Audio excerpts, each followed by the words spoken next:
Hi, everyone. So up next is the one and only Karate Combat, and I have the absolute privilege of being joined with only Larpin. What's up, man? How are you, sir? Good, good. Thanks for having You me. must. So I want people to in the first before we talk about anything to do with karate, the token. I think people should be aware that they need to take note of this man's work ethic because I work hard and I recognize it in somebody else. To put this into context, it's 7 a.m. for only laughing. It's Yeah, Monday morning, 7 a.m. Monday morning, the weekend after a massive event in Mexico. And yet he's up, he's I hope ready, and has made yeah, I'm time to ready. speak. You ready? Yeah. So Yeah, he's it's my made time to pleasure. speak to us, and it is true though. What did you I think you called yourself last time we were chatting? I think you described yourself as an Olympic. What was it? Olympic A screen time Olympian. screen time Olympian, and it's true because I'm you really have a fantastic work ethic. Where does that come from? obsession, I think. You know, I think that's the only Obsession with way it what? comes from. Um, I guess whatever. Yeah, just like kind of an obsessive personality, I think. Uh, Yeah. yeah, So yeah, you get hooked on something, and you just got to keep pushing and pushing. Is that?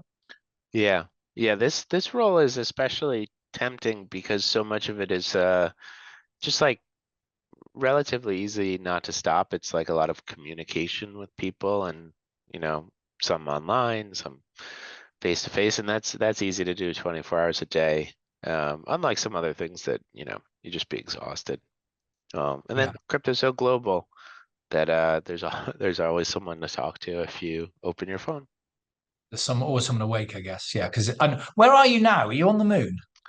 I am on the moon. I came back here after KC 44.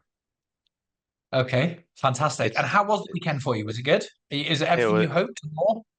It was, yeah. Where to start? So the event was pretty smooth. We it was a little weird. We didn't like our venue, and we changed it at the last minute. So we were gonna do a VFX show from a smaller spot, and we didn't like it. And we realized we had a bunch of VIPs coming, and we found this place we loved, which is the venue we had it at, a place called Quarry Studios in Mexico City. So it's an old film studio, and it really looked fantastic on camera, and it was actually very smooth.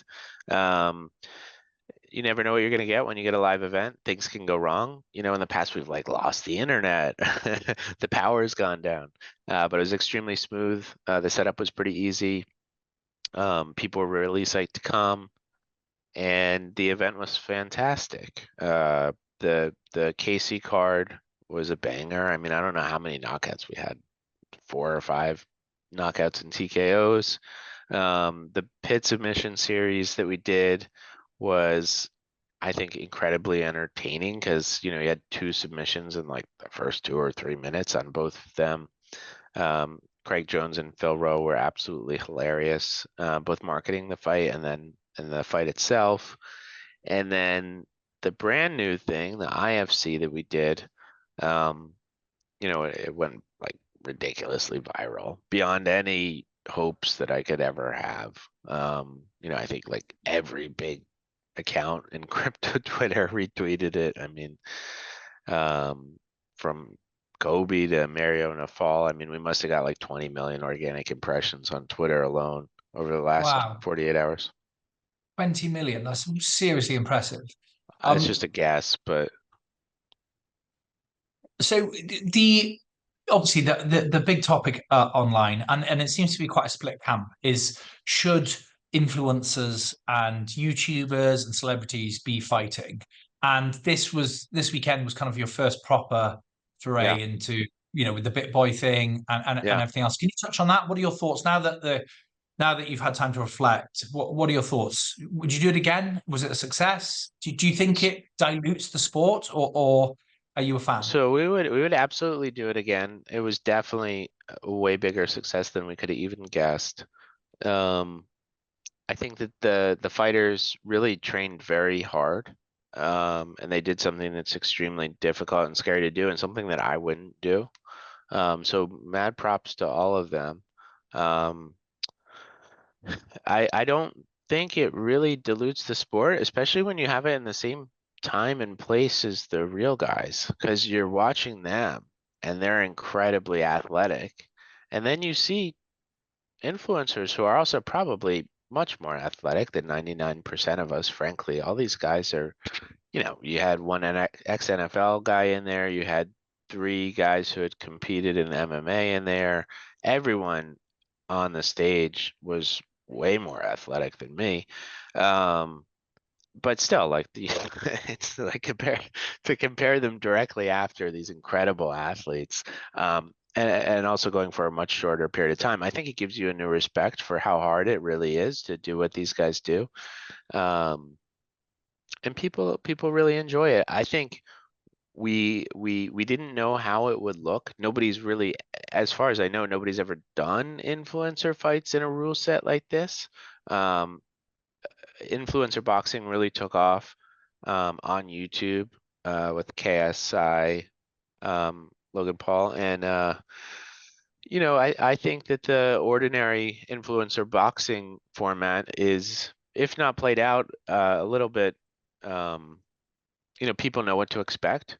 But with this rule set and with the smaller gloves, I think it brings a whole new flavor. And, I think we'll also expand it to mainstream influencers as well as crypto influencers, because I think it'll bring a ton of attention to karate combat. I completely agree with that. I think it is a new obviously it's a different combat style, and so there is more nuance and it gives more opportunity, with kicking being allowed, etc. So, and I have to agree. Actually, I was very surprised at how seriously everybody took it and how Yeah. how hard they must have trained, because it is exhausting, and they went In the full Mexico distance. Some of City them too. I mean, in I got to be Mexico honest. City, A lot nonetheless. of Yeah. us, a lot of us got sick. I felt horrible. It's 2,000 feet higher than Denver. It's really quite difficult to breathe there unless you've been there for like 3 weeks. The air is very thin. So one thing I learned, this is not something that intuitively would have come to me, but one thing I learned over the last like 7 years or so is the audience shows up for fighters that they know. Um, and bringing in influencers that everybody knows is the easiest way to bring a lot of people to watch Karate Combat. And I think Karate Combat's format is incredibly entertaining. It's still not easy to get people to show up that haven't watched it yet, And so, in a way, this is probably the best marketing we could ever do. Yeah, I agree with that. Yeah, get because there was definitely, I've been seeing in different ecosystems online, certainly on Twitter, X as it's now called, that have never discussed karate combat before, but it was literally everywhere I was looking. Yeah, So yeah, it's definitely working. So obviously people understand. I don't think anyone watching this isn't going to know what karate combat is. Of course, I'll put links in the description below. So if you want to check it out after, I highly recommend you do.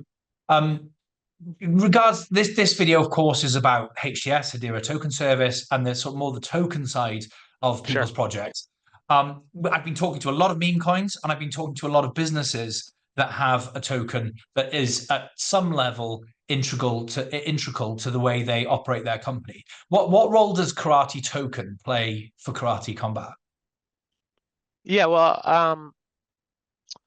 a lot. We really bet the whole league on it. So the original idea that we came up with, and the reason we did all this, was to build up-only gaming.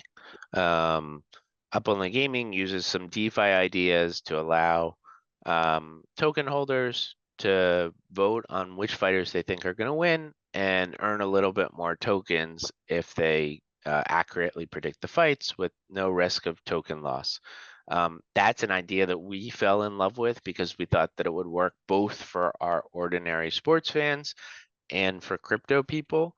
But to pull it off and to do it and make it, no disrespect to meme coins, because I love meme coins and I think they're becoming the new social tokens, and there's some evidence there around our fight that we could talk about, with Ben Coin and HPOS 10i. But in order to build the token karate and build up only gaming and make it not just a meme coin, we had to completely restructure the league. My buddy and I, we had owned the league essentially outright. We sold the entire thing to an ownerless foundation that we set up that was structured such that the foundation could actually be governed by the token holders. So in addition to up only gaming, you also have governance utility with the Karate token. So it's the first sports league that's ever been governed by a crypto token. And on top of that, something that we've been rolling out and we'll continue to roll out from now until May is that really all the perks that ordinarily flow to owners of sports properties should also flow to the token holders. One of the big reasons that people buy sports properties is actually for the perks that come with them. And since there are no owners of the karate of karate combat anymore, all those perks should really flow to the token holders. So I see the current utility of the HTS token karate as up only gaming, governance, and token gated experience, or what we're calling member benefits. Okay, so for people who don't know, up only gaming effectively means that you can bet on the fighters in the Karate Combat app, but if you're wrong, you don't lose. You just keep your coins, and if you're Exactly. right, you win, and if you lose nothing. That's right. Which, and by the way you set it up, I think is revolutionary, clearly, because there's nobody doing anything at this level or size in any industry that I know of. That, I mean, people are trying to, but no one has achieved what you've achieved in the model and the business structure that you've done it in terms of handing over ownership, the community owning effectively and making big decisions, and how much voice they have is dependent on how many tokens they hold, which I think is fantastic. But do you think, just with my Web2 business brain, is it all a bit fluffy? And I mean that with respect. And what I mean by that is that I saw on the weekend there were companies that were taking real bets on the fighters, and they'll be making a fortune on that. And that's your business. So I guess it's a two-part question. One, is it sustainable? And two, what's the long-term plan? Because clearly you're ripe for partnering with a betting company or becoming one yourself. Is that ever going to happen, or is that something you're just not interested in? Oh, so we'll absolutely partner with a betting partner. It's one of the biggest sponsorship categories for sports. Karate Combat's the foundation, the model. It's as in traditional sports league. We do not monetize up on the gaming for a bunch of reasons. And so that's one of the biggest categories we're chasing and talking to a bunch of folks. I think eventually after you cast your vote, you'll get a pop-up that says, hey, you want to go cast a real bet at XYZ? That'll probably happen pretty quickly, to be honest. But yeah, I do think it's sustainable. So the average player that played up on the gaming this past weekend won 5.9% more tokens. I think when people first hear the up on the gaming idea, they immediately think, oh, like I'm going to double my money if I get my picks right. That probably would not be sustainable. It would just be too much token issuance. It would be like distortive to the price and discourage people. Still, all the rewards would flow back to the existing token holders that are playing. So it would just be like a really, really big token split on every single event. It's not like it would fundamentally harm anyone, because but the price would definitely go down if you were issuing 2x more tokens every event. That's not what's happening here, though. No, they're very similar to sort of staking rewards in that It sense, I is, guess. yeah, it's gamified staking. I Gamified think it's staking. way more fun. And Sure. Yeah. I really wish DeFi, the idea really came out of DeFi. I was obsessed with DeFi 2 to 3 years ago, starting with DeFi Summer, and it really uses a lot of DeFi ideas.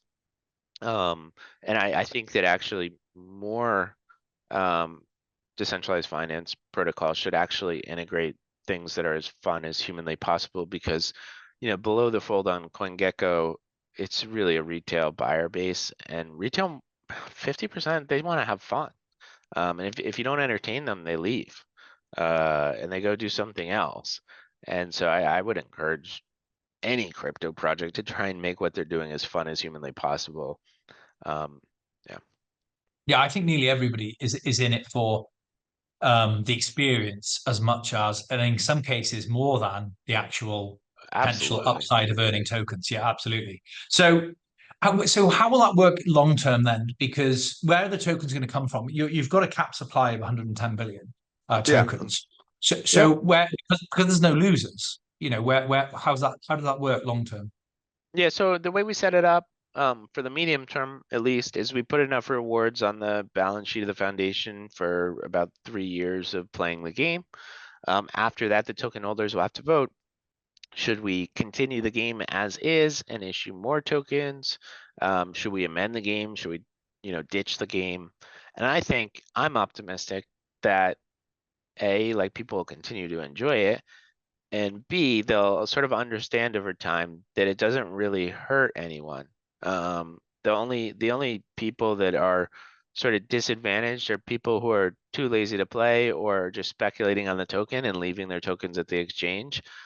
Sure, there might be some extra tokens issued beyond 110 billion, which in crypto, still because of like this Bitcoin path dependence, like people are still like, so worried about extra tokens. But if all the tokens are going back to the people that hold it, fundamentally, from a financial perspective, it's just a token split, right? It's just this gamified token split. Nobody ever thinks like, oh, there's a token split, like I'm gonna get harmed, or nobody who has, spent a little bit of time in finance at least. Um, so I'm optimistic that in 2 to 2.5 years or whatever, when the time comes up, that the token holders will vote to issue a little bit more tokens and continue the game. Yeah. Okay. Well, and as you say, yeah, if they're going directly to the people that are holding them anyway, it's kind of inconsequential, I guess, in terms of price. And Yeah. on that point, you've been at so karate token has been at. I'm just looking on my other screen now. So this is priced in British pounds. But 307 for it was around hovering around 305, 308 for quite a while. And then we've started to see in around November of last year, we've started to see a pretty steady, well, a pretty solid uptick in the price, and today we're sitting at 203. Do you know what's caused that? What's caused that to start that kind of bull run? Oh, man, your guess is as good as mine. I try not to talk about price too much. Or actually, I try not to talk about it at all. I would say, getting away from price and just talking about the underlying adoption, the number of karate holders, the number of people that are playing the game, especially, has been rising really fast. We had almost 40,000 people play this past weekend. That's up from Uh, about 1,000 at our first event. We've only had 7 events since the token launched. Um, wow. yeah, and I think we're also experiencing tremendous traction on the underlying sport. Our awareness has really been growing faster, I think, than any of us could have hoped. Um, so right now, I feel like we're sort of firing on all cylinders across the sport and Web3. And perhaps that has something to do with it. I'm sure the market has something to do with it. The market was very frosty when we launched, and now it's quite hot. Um, yeah, well, I don't know. What do you think? Okay, well, I think I actually agree. Yeah, it's a culmination of things. I think the overall market has, as you say, Hedera's been getting some positive attention. The whole Hedera token service becoming accessible to many more people has made the whole thing become sort of, it's greater than the sum of its parts. So it's getting more and more attention, and then that compounds. So a lot of people think that success or accumulation of customers or anything sort of is a trajectory like that. But actually, you normally see it's more like that because the 40,000, it doesn't just go up 1,000 every week. It goes from 1 to 5 to 10 to 40 to 120, and then a million and so on, generally speaking. So I think we're just starting to see the beginning of that. I hope anyway for you guys and for Hedera and for the fighters, because I know you treat them incredibly well. And that's something that isn't the norm in combat sports. Is that fair to say? Yeah, I think, it's we got to do it in a sustainable way. I'd say karate combat is the only sport in the world where the athletes actually have some on-chain earnings, which opens up some pretty cool crypto ideas. But yeah, if karate combat continues to perform, the karate token continues to perform, the fighters will benefit quite well. 10% of the up-only gaming rewards go to the fighters at each event. Oh That's wow, that's above and brilliant. beyond the contracted pay. Like none of them are counting on that for anything, as far as I know. Some of them are for sure starting to pay attention, but that's just a bonus. Yeah, well, that's really, really good to hear, and hopefully that number continues to grow. What do you think? I know you don't really want to talk price, and I understand why, but what do you think is fair value for Karate Token? Where would you like to see it be for the fighters, for the community? Do you have an idea in mind? You personally, I mean, as an alien, what's fair value? I'm not sure. No, I don't know. You don't know? It's a really novel structure. It's a huge experiment, right?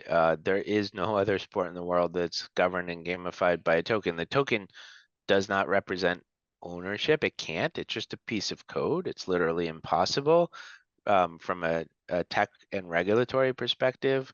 So it governs the league, which is owned by no one. It gives you access to this really fun game, and then it gives you access to all the perks that traditionally come with owning a league. If it were equity, which it's not, you could compare it to these other sports leagues. But I don't know, maybe a token's better or worse than equity, so we will see. Okay, yeah, fair answer. Have you had a phone call yet from UFC or anyone like that? Are you on their radar? You must be, Oh yeah, we surely. talk to them all the time. Really? We have a very good relationship with them. I think they just picked up Karate Combat on Fight Pass for the entire year, non-exclusive, which is a little bit unusual for them. Most of the events that they carry on there, I think, are exclusive. I think they really enjoy working with us because compared to other young MMA organizations, we're not like going after their fighters and directly competing by offering higher pay, which is something they hate. We are pulling fighters from a different fighter pool. We are going after the best strikers in the world, and strikers recently have a tough time competing in the UFC. Why is that? So the UFC started over 30 years ago. The original marketing hook was basically, let's put up a boxer against this jujitsu guy and see which discipline is the most effective fighting discipline in the world. And so for the first X years or whatever, it was a free for all. But over the course of 30 years, it became apparent that the most dominant style for fighting in the UFC was jujitsu and grappling. And so most of the, dominant belt holders there are really, quite dominant in grappling. That's something we take out of the sport. Um, and it leaves a path for dominant strikers to compete and hold karate combat belts. It makes, in my opinion, just my personal opinion, it makes more exciting viewing as well because you don't have a couple of minutes of highly skilled but not very entertaining wrestling on the floor. Yeah, I mean, you don't do jujitsu, do you? No.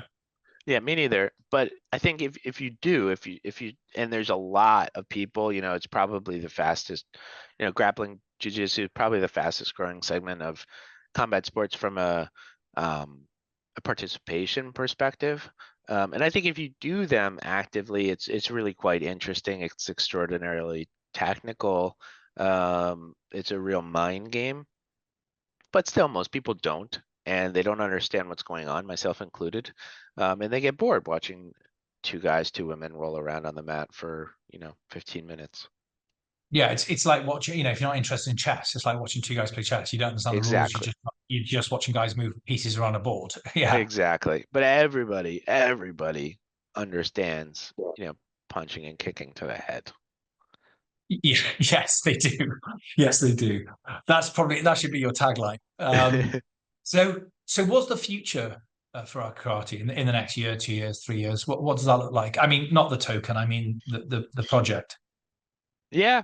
Um, so on the sports side of things, I think it's really more of the same. Continue to level up our partnerships. We announced a big one. It probably got buried in some of the event, but we launched announced a really big partnership with Dubai's Department of Economy and Tourism and Sports Council to bring Karate Combat to the Emirate over Token 2049 week. We'll be there April 20th. So working on partnerships like that is a big focus. Leveling up the locations, the production value, having more events. For this year, trying to do at least 10 events. I think we're on a good path to do that. Wow. Growing out these, experimental formats like pit submission series and IFC. On the product side of things, we've got this huge product roadmap that will probably, never shorten. It feels like, in H1, we're really focused on product-led growth. We've got a referral program that's ready to launch. We're working on an affiliate program, and then also the token gated experiences. So May 12th is the first anniversary of the Karate token.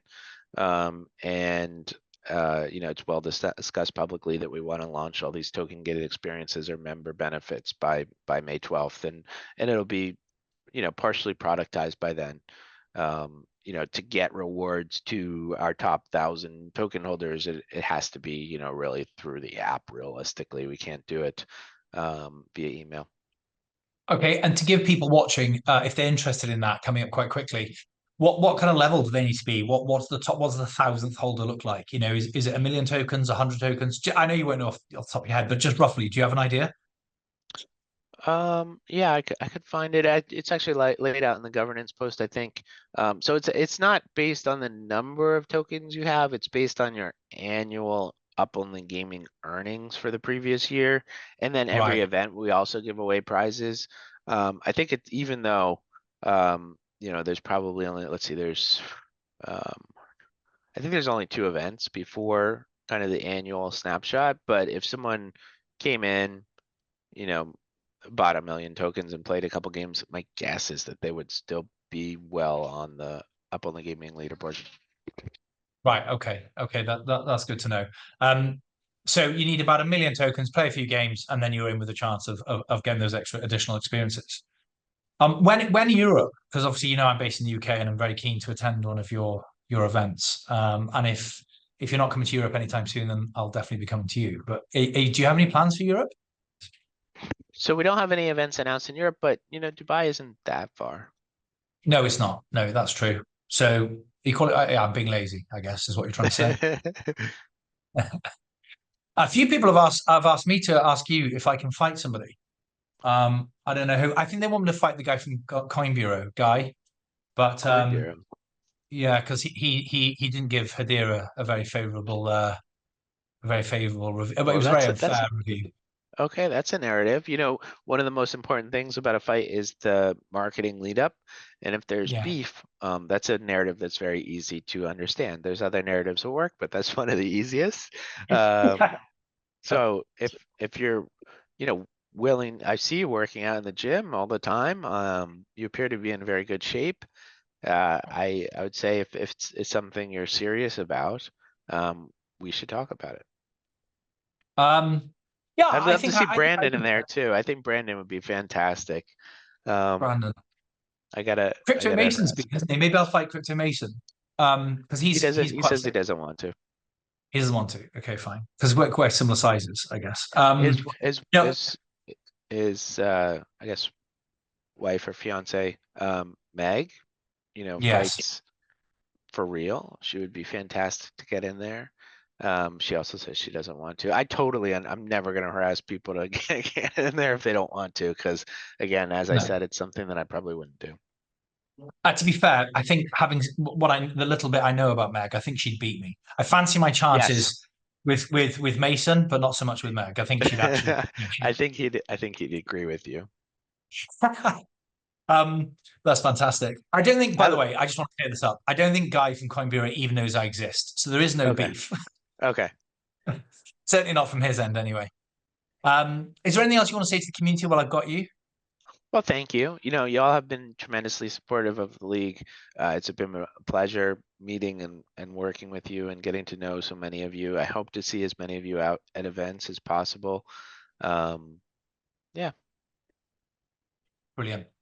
Only Larpin, thank you so much because you are one of the hardest working people I know in the crypto space. If not the hardest working. So I hope it's, well, I know it'll be a raging success, and you deserve every bit of it, as does your community, who are incredibly engaging and welcoming and warming. Every time somebody's got a question, I've never seen any of the hostility or arrogance that can come sometimes, particularly with more physical and masculine-esque sports. So it's been really nice to sort of learn more about karate combat. And thank you for all your time, because I know we've My spoken quite a pleasure. few times, haven't we? So I really My pleasure. appreciate that. Brilliant. Okay, well, I'll leave you to it, and let you get some well-earned rest. Thanks, man. Thanks for everything. Brilliant. Thank you so much. Bye. Later.